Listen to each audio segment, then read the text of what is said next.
बिस्मिल्लाहिर्रहमानिर्रहीम। नेक्स्ट ही हमारा टॉपिक है बेटा, आज हम डिस्कस करेंगे that is about hysteresis law. ये भी चैप्टर नंबर 17 का ही टॉपिक है और लास्ट टॉपिक है बेटा अकॉर्डिंग टू स्मार्ट सिलेबस, जिसमें आप बेटा डिस्कस करते हो मैग्नेटिज्म के हवाले से। आपने डिस्कस किया था, आपने इस चैप्टर के अंदर ओवरऑल 3 बातें पढ़ी। पहले सॉलिड की आपने मैकेनिकल प्रॉपर्टीज डिस्कस की, फिर सॉलिड की ही आपने इलेक्ट्रिकल प्रॉपर्टीज डिबेट की, और अब हम जो डिस्कस कर रहे थे दैट वाज सॉलिड की मैग्नेटिक प्रॉपर्टीज। और उस मैग्नेटिक प्रॉपर्टीज का ही एक हिस्सा बेटा आपके पास क्या है, हिस्टेरिसिस लूप आपके पास है। अच्छा, इसको डिस्कस करने के लिए अभी आप फेरोमैग्नेटिक मटेरियल के हवाले से रिकॉल करें। फेरोमैग्नेटिक मटेरियल में आपने डिस्कस किया कि पूरा एटम, उसको छोटे छोटे पार्ट्स में आप डिवाइड करते हो, हर पार्ट को आप डोमेन कहते हो। एक डोमेन में 10⁻12 से 10⁻16 एटम होते हैं। मजीद आपने कहा कि हर डोमेन में जितने भी एटम्स हैं वो सब as a tiny magnet behave करते हैं। और एटम की मैग्नेटिज्म के हवाले से आपने डिस्कस किया कि क्योंकि जैसे इलेक्ट्रॉन में जो करंट में चार्ज का फ्लो होता है, इलेक्ट्रॉन का फ्लो होता है, और उसकी वजह से करंट और उसकी वजह से मैग्नेटिक फील्ड, वैसे ही एटम में भी इलेक्ट्रॉन्स की मूवमेंट है। और मूवमेंट का मतलब क्या है बेटा, करंट है, और करंट का मतलब आपके पास क्या है, वहां पर मैग्नेटिक फील्ड है। तो हम कहते हैं जी कि आपके पास एटम में अगर आपके पास एक मुख्तलिफ एक हिस्सा जिसमें सबकी मैग्नेटिक मूवमेंट्स की डायरेक्शन सेम हो, तो उस पार्ट को आप क्या कहते हो बेटा, एक डोमेन का नाम देते हो। फेरोमैग्नेटिक थ्योरी, फेरोमैग्नेटिक मटेरियल की डोमेन थ्योरी के अंदर आप ये बात बेटा डिबेट कर चुके हैं। अच्छा, मजीद आप देखें कि यहां पर एक हिस्सा बेटा आपके पास, फॉर एग्जांपल आप इसको क्या करते हो बेटा, डायरेक्ट करंट देने की बजाय ऑल्टरनेटिंग करंट देते हो, जिसकी मैग्नीट्यूड भी चेंज हो रही है और पोलैरिटी भी चेंज हो रही है, यानी डायरेक्शन भी चेंज हो रही है। अच्छा, अब हम अगर यहां पर डिस्कस करें तो टाइम आपके पास एक वेव के हवाले से देखा जाए तो 0 से टाइम पीरियड कैपिटल टी तक ये पूरी वेव का टाइम है। और आधा टाइम क्या होता है बेटा, t/2। तो हम शुरू में डिस्कस करते हैं फ्रॉम 0 टू t/2, और फिर आप अगली बार डिस्कस करते हैं फ्रॉम t/2 टू t। ठीक है। अच्छा, अब 0 से t/2 तक क्या होता है बेटा, पॉजिटिव हाफ साइकिल। और पॉजिटिव हाफ साइकिल का मतलब करंट एक डायरेक्शन में फ्लो करे। अगर आपके पास क्या है बेटा, t/2 से t तक बात की जाए तो नेगेटिव हाफ साइकिल। और नेगेटिव हाफ साइकिल का बुनियादी तौर पर मतलब करंट पहले अगर इधर को फ्लो कर रहा था, अब उसकी डायरेक्शन क्या हो जाएगी बेटा, उल्ट हो जाएगी। यानी करंट अपनी डायरेक्शंस को ऑल्टर कर रहा है, चेंज कर रहा है। इसी वजह से ये करंट क्या कहलाता है, ऑल्टरनेटिंग करंट। अच्छा, मजीद हम कहते हैं बेटा जब करंट आपके पास 0 से t/2 होगा तो डोमेन्स क्या होंगे बेटा, आपके पास एक डायरेक्शन में अलाइन होंगे। फॉर एग्जांपल ऐसे मैक्सिमम डोमेन्स क्या होंगे बेटा आपके पास, अलाइंड।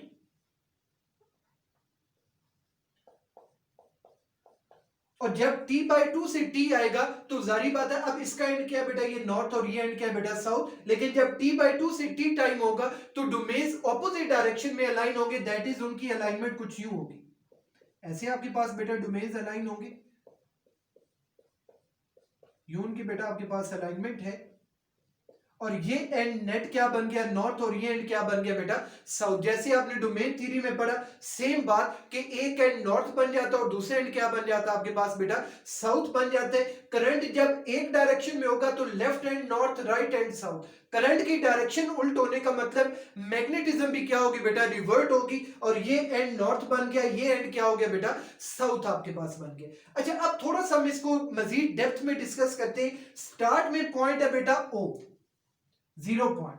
यहां पर क्या बेटा आपके पास O पॉइंट पर करंट भी 0 है, और मैग्नेटाइजेशन या मैग्नेटिक फील्ड इंटेंसिटी या मैग्नेटिज्म भी बेटा आपके पास किसकी इक्वल है, 0 के बराबर। अच्छा, मजीद आप क्या करते हो बेटा, करंट 0 से इंक्रीज करके मैक्सिमम पॉइंट ए पर आया। ए पर करंट मैक्सिमम हो गया और डोमेन्स भी मैक्सिमम क्या हो गया बेटा, अलाइन। तो ये पॉइंट आपके पास ए आया। ए पर आपके पास क्या है जी, करंट भी मैक्सिमम में, और मैग्नेटिज्म भी बेटा आपके पास क्या है, यहां पर मैक्सिमम।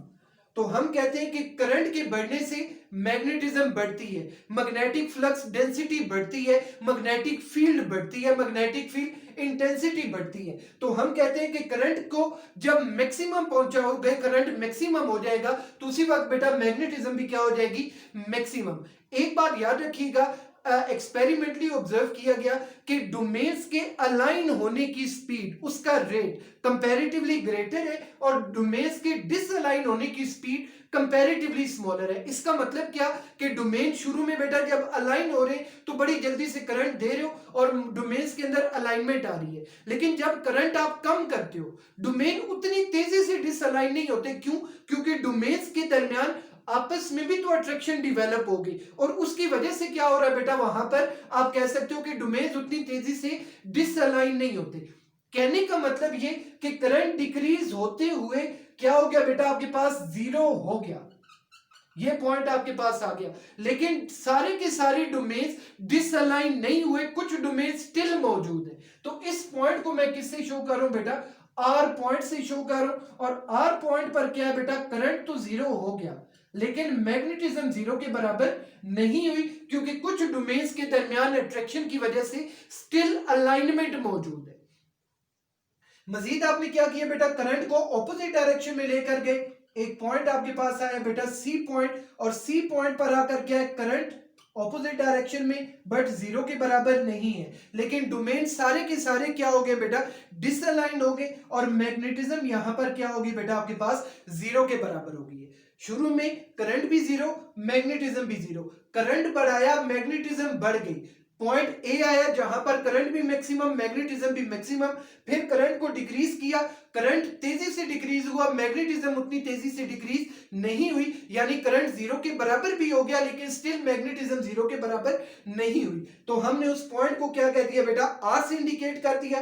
फिर आपके पास कौन सा पॉइंट आया बेटा, सी, जहां पर करंट जीरो के बराबर नहीं है बट सारे की सारी डोमेन्स क्या हो गए, डिसअलाइन हो गए और मैग्नेटिज्म किसकी इक्वल होगी जी, जीरो के बराबर। अच्छा, मजीद इसको आपने इंक्रीज करके बेटा आप क्या किया, पॉइंट आपके पास से आ गया ए डैश, जहां पर करंट भी ऑपोजिट डायरेक्शन में मैक्सिमम और डोमेन्स भी सब ऑपोजिट डायरेक्शन में अलाइन हो गए। अब पहले नॉर्थ और साउथ यूं था, अब नॉर्थ और साउथ ऑपोजिट डायरेक्शन में आ गया लेकिन मैक्सिमम फिर हो गया।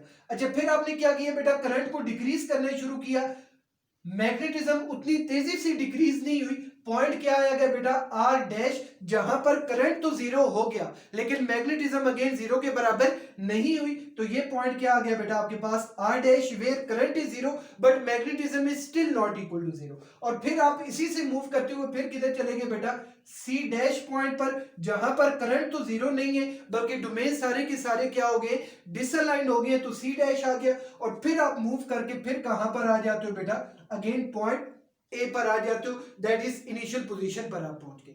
अच्छा, अब ऑब्जर्व करें यहां पर क्या हो रहा है बेटा, ओ पॉइंट तो स्टार्ट वाला पॉइंट है, ए पॉइंट और ए डैश पॉइंट को देखें, ये ए डैश पॉइंट है, इनमें क्या है बेटा, करंट भी मैक्सिमम और मैग्नेटिज्म भी क्या है बेटा यहां पर मैक्सिमम में। तो इसको आप कहते हो बेटा, this is called as saturation. क्या कहते हैं यार इसको, saturation, saturation region, saturation point जहां पर करंट भी मैक्सिमम और आपके पास डोमेन भी मैक्सिमम अलाइन हो गए और मैग्नेटिज्म क्या होगी बेटा, मैक्सिमम।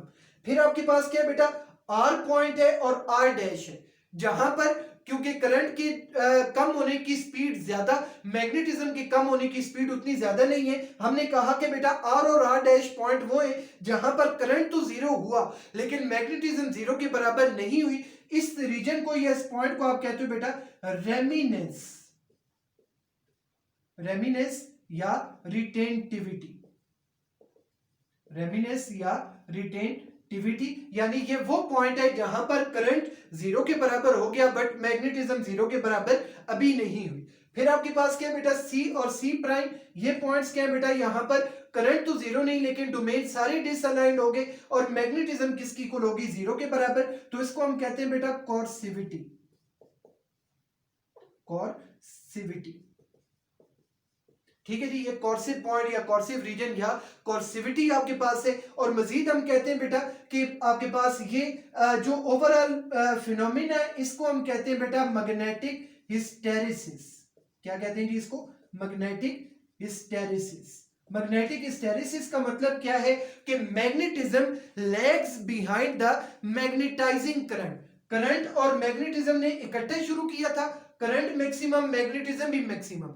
करंट जीरो हो गया लेकिन मैग्नेटिज्म जीरो के बराबर नहीं हुई, यानी मैग्नेटिज्म पीछे रह गई और मैग्नेटाइजिंग करंट क्या हो गया, आगे चला गया। तो magnetism lags behind magnetising current, this is called as क्या, मैग्नेटिक हिस्टैरिसीस कहते हैं। अच्छा फाइनल बात, आप बेटा अगर आप क्या करते हो, ग्राफ इसका प्लॉट करते हो between magnetising current and magnetic field intensity या मैग्नेटिक फ्लक्स डेंसिटी, इनके दरमियान बेटा ग्राफ प्लॉट करते हो। स्टार्ट आपके पास क्या है बेटा, पॉइंट ओ, ओ से कहां पर गए आप, ए पर, जहां पर करंट भी मैक्सिमम और मैग्नेटिज्म भी क्या होगी बेटा आपके पास मैक्सिमम। फिर क्या है कि करंट आपके पास, करंट डिक्रीज होकर क्या हो गया, जीरो, बट मैग्नेटिज्म डिक्रीज होकर जीरो नहीं हुआ, यानी करंट एक्स एक्सिस खत्म लेकिन वाई एक्सिस अभी खत्म नहीं हुआ। तो इसको हम लोग कुछ यूं शो कर रहे हैं, ये पॉइंट आपके पास है, इसको हम कहते हैं बेटा आर पॉइंट, जहां पर करंट तो जीरो हो गया लेकिन मैग्नेटिज्म जीरो नहीं हुई बल्कि जीरो से कुछ ऊपर उसकी वैल्यू मौजूद है। मजीद क्या है बेटा, करंट ऑपोजिट डायरेक्शन में चला गया और पॉइंट क्या आया बेटा आपके पास सी, यहां पर करंट तो जीरो नहीं है लेकिन वाई एक्सिस खत्म हो गया, यानी मैग्नेटिज्म क्या होगी उसकी बेटा जीरो के बराबर। मजीद आप उसको इंक्रीज करके किधर गए बेटा, ए डैश, ये पॉइंट आया बेटा आपके पास ए डैश, ए डैश पर करंट भी ऑपोजिट डायरेक्शन में मैक्सिमम और मैग्नेटिज्म भी क्या है बेटा ऑपोजिट डायरेक्शन में मैक्सिमम। सो ये ए डैश पॉइंट आ गया। ए डैश से मूव करके आप फिर कहां पर आए, आर डैश पर, जहां पर करंट तो जीरो हो गया लेकिन मैग्नेटिज्म जीरो के बराबर नहीं हुई, यानी मूव करके आप बेटा यहां पर आपके पास आ गए। ये पॉइंट क्या है जी आपके पास से आर डैश। मजीद आप इससे मूव करके आगे किधर गए बेटा, सी डैश पॉइंट पर, जहां पर करंट जीरो के बराबर नहीं है लेकिन मैग्नेटिज्म किसकी को लोगे बेटा, जीरो। और इसी को आप बेटा मजीद मिलाकर दोबारा से आप किधर चले गए बेटा आपके पास पॉइंट ए पर पहुंच गए। तो हम कहते हैं बेटा कि ये शुरू तो स्टार्ट हुआ बेटा ओरिजिन से, लेकिन फिर ये पाथ कभी भी ओरिजिन पर वापस नहीं आता और ये एक क्लोज पाथ बनता है, A to R, R to C, C to A prime, A prime to R prime, R prime to C prime and C prime to A. तो इसमें ये लूप अपने आप को रिपीट करते हैं। तो इस लूप में क्योंकि मैग्नेटिक हिस्टैरिसीस मौजूद है, इसी वजह से भाई इसको आप नाम देते हो, it is called as hysteresis loop का नाम देते हो। क्या कहते हो बेटा इसको, हिस्टैरिसीस लूप। अच्छा मजीद आखिरी बात इसकी क्या है कि लूप का एरिया डिफाइन करते हैं कि कितनी आपके पास क्या, area of loop gives us the value of energy, कितनी एनर्जी बेटा डिसिपेट होती है इन ऑर्डर टू मैग्नेटाइज और डीमैग्नेटाइज अ मटेरियल, या कौन सा मटेरियल जल्दी मैग्नेटाइज होगा, कौन सा मटेरियल जल्दी देर के बाद मैग्नेटाइज होगा, ये कौन बताता है बेटा आपके पास, area of loop, area of loop. ऐसे मटेरियल जिनका एरिया ऑफ लूप कम हो वो जल्दी मैग्नेटाइज भी हो जाते हैं, जल्दी डीमैग्नेटाइज भी होते हैं, और ऐसे मटेरियल को हम कहते हैं these are called as soft magnetic material. क्या क्या कहलाया जाता है जी इनको, सॉफ्ट मैग्नेटिक मटेरियल। और ऐसे मटेरियल जो देर के बाद मैग्नेटाइज हो, देर के बाद डीमैग्नेटाइज हो, जिनका हिस्टैरिसीस लूप एरिया ग्रेटर होते हैं, उनको हम भाई कहते हैं hard magnetic material. Hard magnetic material, ऐसे मटेरियल जो कि परमानेंट मैग्नेट के तौर पर यूज होते हैं, मसलन स्टील टाइप। तो उन मटेरियल में क्या है बेटा, उनके डोमेन्स को अलाइन करने के लिए एनर्जी भी ज्यादा चाहिए और आप कहते हो कि उसका एरिया ऑफ लूप ग्रेटर होता है, और ये क्या कहलाते हैं बेटा, hard magnetic material. Soft magnetic material को ट्रांसफार्मर की कोर में यूज किया जाता है ताकि हिस्टैरिसीस लूप एरिया या हिस्टैरिसीस लॉसेस कम हो जाए। और हार्ड मैग्नेटिक मटेरियल जहां पर परमानेंट मैग्नेट चाहिए हो, वहां पर हम क्या करते हैं बेटा, हार्ड मैग्नेटिक मटेरियल को यूज करते हैं। ये थी जी हमारी डिस्कशन, इसको क्विक से मैनर में रिव्यू इसका देख लीजिएगा। आप कहते हो बेटा कि डोमेन्स की अलाइनमेंट और डिसअलाइनमेंट, जैसे आपने पढ़ा डोमेन थ्योरी में कि आपके पास फेरोमैग्नेटिक मटेरियल में मटेरियल को छोटे छोटे पार्ट्स में डिवाइड किया जाता है, हर पार्ट में 10⁻12 से 10⁻16 एटम मौजूद होते हैं, और हर एटम एक डोमेन के अंदर उसमें मैग्नेटिक मूवमेंट सेम डायरेक्शन में होती है, तो उसे हम नाम देते हैं डोमेन। अगर आप बेटा इस तरह के फेरोमैग्नेटिक मटेरियल पर ऑल्टरनेटिंग करंट दो तो शुरू में क्या है बेटा, करंट भी जीरो, मैग्नेटिज्म भी जीरो।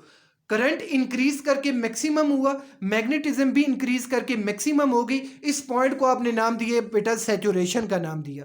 फिर करंट डिक्रीज होकर जीरो हो गया, लेकिन डोमेन्स आपस की अट्रैक्शन की वजह से, फ्रिक्शनल इफेक्ट की वजह से डोमेन्स सारी डिसअलाइन नहीं हुई, यानी मैग्नेटिज्म जीरो के बराबर नहीं हुआ। इस पॉइंट को या इस रीजन को आप कहते हो रेमिनेंस या रिटेंटिविटी का नाम देते हैं।